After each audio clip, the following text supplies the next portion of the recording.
Today I'm going to be reviewing this Uno Flip card game. Now this specific game is a little bit different from the traditional Uno in that the backs of the cards are actually other cards. So when you start playing, you actually will start playing with the traditional cards.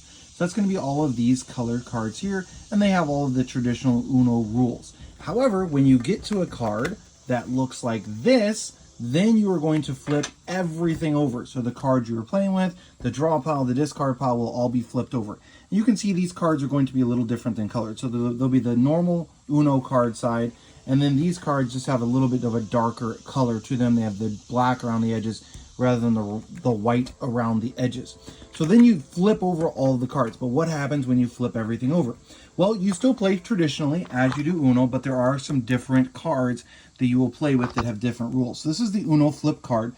This is what you're going to play that causes you to flip over. So if you're playing on the white side, you get this card, then you flip it, and everyone flips over to playing with the black-sided cards, or the ones with the black edges around them. So that's the Uno flip when you play it. Then on the black-sided cards, so when you play the Uno flip, the black edges, there are additional cards. This is actually a draw 5. Yes, they have draw 5 cards in Uno flip.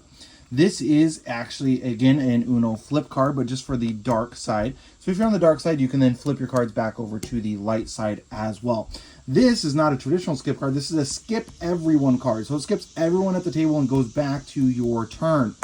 There is also this card. Now, this is a wild card, as you can see, but it also has a draw on it.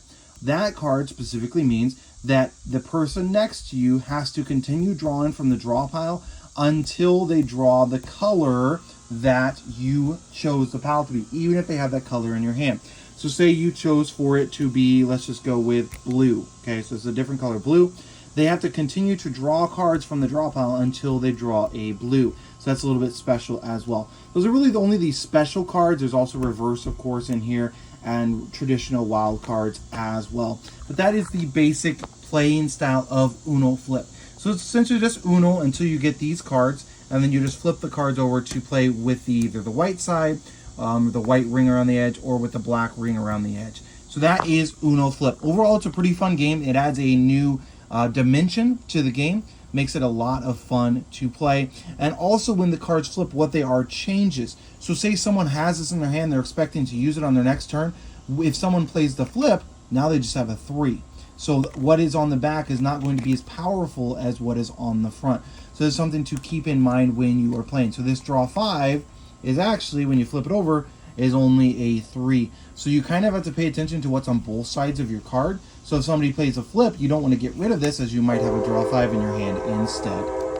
Now this game is for ages 7+ according to the box. I would say that age is about right. My 7-year-old, 8-year-old, he's about to turn 8 actually, does enjoy playing this game. So that is probably a pretty accurate age. Anyone younger than that could probably play, if they played regular Uno, could probably play this game. So truthfully, as long as you're able to match the colors and numbers and kind of figure out, okay, you got to flip your deck over and you can help them out, you could probably play this with a bit younger of children. And then it's recommended for 2 to 10 players. Overall, definitely a really fun game to try out if you're a fan of Uno.